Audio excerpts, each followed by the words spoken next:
গুরু হলেন সেই নন্দসুত হরি, যা ভ্রমণে প্রকাশ হয়েছে গুরুরূপ ধরে। মালগাড়ি রেলগাড়িতে কত বগি থাকে, কিন্তু ইঞ্জিন যদি না থাকে গাড়ি কি চলতে পারে? পারে না।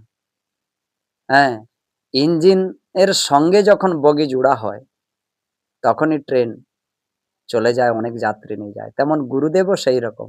তিনি একটি ইঞ্জিনের সমান, যা অনেক কৃষ্ণ ভক্তকে একসঙ্গে নিয়ে গোলকধামে পৌঁছে যাওয়ার মতো ক্ষমতা তিনি রাখেন। তাই গুরু হলেন সর্বশ্রেষ্ঠ। গুরু ছাড়া গোবিন্দ ভজন কখনো সম্ভব না। গুরু ছাড়ি গোবিন্দ ভজে, সেই জীব নরকে মজে। আশ্রয় লইয়া ভজে তারে কৃষ্ণ নাহি তজে। আর সব মরে অকারণ। যদি গুরুকে ছেড়ে ভজন সাধন করো, কোনোদিন তুমি পাবে না তার চরণ। শুধু গুরুচরণ আশ্রয় করো, তার চরণ পেয়ে যাবে।